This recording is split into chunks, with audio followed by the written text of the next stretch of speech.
বন্ধুরা, সবাই কেমন আছো? আশা করি খুব ভালো আছো আর আমিও ভালো আছি। তো আমরা এখন যাচ্ছি শিব মন্দিরে। এদিকে জেঠি আমার মেয়েকে নিয়ে আগে আগে হেঁটে চলেছে। তো আমরা এখন এই রাস্তাটা দিয়ে যাব, যেহেতু অনেকটাই দূর হেঁটে যেতে হবে আর দুপুরবেলা অনেকটাই রোদ। তো এখান দিয়ে হেঁটে হেঁটে যেতে যেতে, যেহেতু আমাদের বিল্ডিংটা এখান থেকে খুব সুন্দর দেখা যায়, তাই একটু ক্যামেরাতে ভিডিও করছিলাম। তারপর এখান দিয়ে যে মন্দিরের সামনে এসে গেছি। এখানে মন্দিরের সামনে একটা রথ রাখা ছিল, ওই রথটাতে করে এখানে শিব ঠাকুরকে নিয়ে ঘোরানো হয়।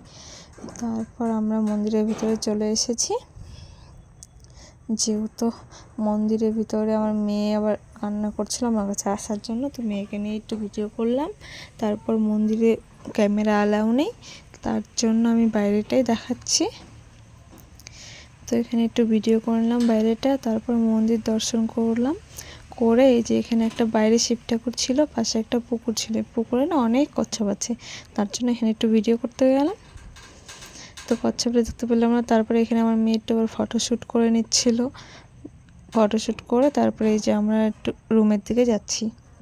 তো জেঠি আবার বললো একটু পার্লারে যাব। তো পার্লারে যাওয়ার আগে এখানে যেহেতু খুব গরম, তাই আমি একটা কোল্ড ড্রিঙ্কস কিনে নিয়েছি। তো সেটা খেতে খেতে যাচ্ছি। আর যেতে যেতে যেহেতু আমরা কিছু ফটোশ্যুট করেছিলাম, তো সেগুলো একটু দেখাচ্ছি। এই যে এই ফটোগুলো শ্যুট করেছি, করে তারপরে এই যে খেতে খেতে পার্লারের সামনে দিয়ে যাচ্ছি। যেহেতু পার্লারে এসে দেখি তারপর পার্লারটা বন্ধ, তো মনটা খারাপ হয়ে গেল, যেহেতু পার্লারে আসার খুব ইচ্ছে ছিল। তারপরে এই যে এদিকে হেঁটে যাচ্ছে, আমার মেয়ের জন্য একটা চকলেট কিনেছিলাম, তো চকলেটটা দিচ্ছি। তো নিতে চাইছিল না, পরে নিয়েছে। তো এখন আমরা রুমের দিকে যাচ্ছি। আজকের ভিডিওটা এই অবধি। ভালো লাগলে like, comment, share. Bye bye.